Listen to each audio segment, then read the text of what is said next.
पाठ 21 नींव की ईंट। रामवृक्ष बेनीपुरी द्वारा रचित नींव की ईंट एक भावात्मक निबंध है।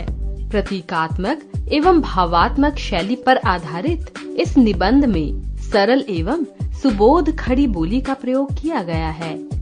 प्रस्तुत निबंध में बेनीपुरी जी ने भारतीय स्वतंत्रता संग्राम में आत्मोत्सर्ग करने वाले अनेक अज्ञात और चिर उपेक्षित सेनानियों के प्रति अपनी भावपूर्ण श्रद्धांजलि अर्पित की है। उन्होंने नींव की ईंट के समान मौन बलिदान को ही आदर्श बलिदान माना है और आत्मोत्सर्ग व राष्ट्र निर्माण के लिए भारतीय नवयुवकों को ललकारा है। वह जो चमकीली सुंदर सुघड़ सी इमारत है, वह किस पर टिकी है? इसके कंगूरों को आप देखा करते हैं? क्या कभी आपने इसकी नींव की ओर ध्यान दिया है? दुनिया चमक दमक देखती है, ऊपर का आवरण देखती है। आवरण के नीचे जो ठोस सत्य है, उस पर कितने लोगों का ध्यान जाता है? ठोस सत्य सदा शिवम होता ही है, किंतु वह हमेशा ही सुंदरम भी हो, यह आवश्यक नहीं। सत्य कठोर होता है। कठोरता और भद्दापन साथ साथ जन्मा करते हैं, जिया करते हैं।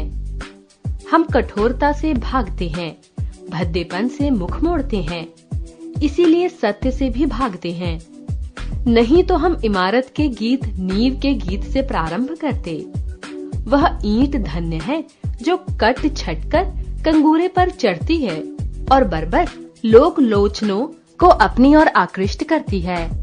किंतु धन्य है वह ईंट जो जमीन के 7 हाथ नीचे जाकर गड़ गई और इमारत की पहली ईंट बनी, क्योंकि इसी पहली ईंट पर उसकी मजबूती और पुख्तेपन पर सारी इमारत की अस्ति नास्ति निर्भर करती है। उस ईंट को हिला दीजिए, कंगूरा बेतहाशा जमीन पर आ रहेगा। कंगूरे के गीत गाने वाले हम आइए अब नींव के गीत गाएं। वह ईंट जो जमीन में इसीलिए गड़ गई कि दुनिया को इमारत मिले, कंगूरा मिले। वह ईंट जो सब ईंटों से ज्यादा पक्की थी, जो ऊपर लगी होती तो कंगूरे की शोभा 100 गुणी कर देती, किंतु जिसने देखा इमारत की पायेदारी उसकी नींव पर मुनहसिर होती है, इसीलिए उसने अपने को नींव में अर्पित किया। वह ईंट जिसने अपने को 7 हाथ जमीन के अंदर इसीलिए गाड़ दिया कि इमारत जमीन के 100 हाथ ऊपर तक जा सके। वह ईंट जिसने अपने लिए अंधकूप इसीलिए कबूल किया कि ऊपर के उसके साथियों को स्वच्छ हवा मिलती रहे, सुनहली रोशनी मिलती रहे। वह ईंट जिसने अपना अस्तित्व इसीलिए विलीन कर दिया कि संसार एक सुंदर सृष्टि देखे। सुंदर सृष्टि हमेशा ही बलिदान खोजती है, बलिदान ईंट का हो या व्यक्ति का। सुंदर इमारत बने इसीलिए कुछ पक्की लाल ईंटों को चुपचाप नींव में जाना है।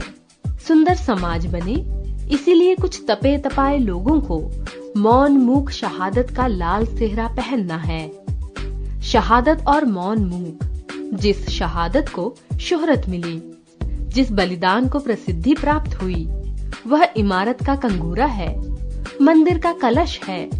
हाँ, शहादत और मौन मूक समाज की आधारशिला यही होती है। ईसा की शहादत ने ईसाई धर्म को अमर बना दिया, आप कह लीजिए, किंतु मेरी समझ में ईसाई धर्म को अमर बनाया उन लोगों ने जिन्होंने उस धर्म के प्रचार में अपने को अनाम उपसर्ग कर दिया। उनमें से कितने जिंदा जलाए गए, कितने शूली पर चढ़ाए गए, कितने वन की खाक छानते जंगली जानवरों के शिकार हुए, कितने उससे भी भयानक भूख प्यास के शिकार हुए। उनके नाम शायद ही कहीं लिखे गए हों, उनकी चर्चा शायद ही कहीं होती हो, किंतु ईसाई धर्म उन्हीं के पुण्य प्रताप से पल रहा है। वे नींव की ईंट थे, गिरजाघर के कलश उन्हीं की शहादत से चमकते हैं। आज हमारा देश आजाद हुआ सिर्फ उनके बलिदान के कारण नहीं, जिन्होंने इतिहास में सम्मान पा लिया है। देश का शायद कोई ऐसा कोना हो जहाँ कुछ ऐसे दधीची नहीं हुए हों जिनकी हड्डियों के दान ने ही विदेशी वत्रासुर का नाश किया। हम जिसे देख नहीं सके वह सत्य नहीं है। यह है मूढ़ धारणा। ढूंढने से ही सत्य मिलता है। हमारा काम है, धर्म है। ऐसी नींव की ईंटों की ओर ध्यान देना। सदियों के बाद नए समाज की सृष्टि की ओर हमने पहला कदम बढ़ाया है। इस नए समाज के निर्माण के लिए हमें नींव की ईंट चाहिए। अफसोस, कंगूरा बनने के लिए चारों ओर होड़ा होड़ी मची है। नींव की ईंट बनने की कामना लुप्त हो रही है। 7 लाख गांवों का नव निर्माण, हजारों शहरों और कारखानों का नव निर्माण। कोई शासक इसे संभव नहीं कर सकता।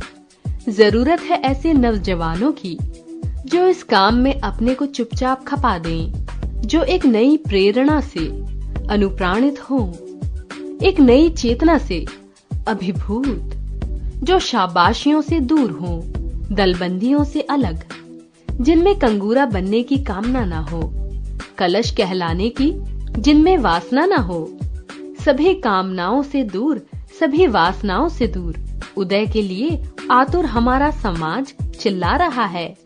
हमारी नींव की ईंट किधर है? देश के नौजवानों को यह चुनौती है।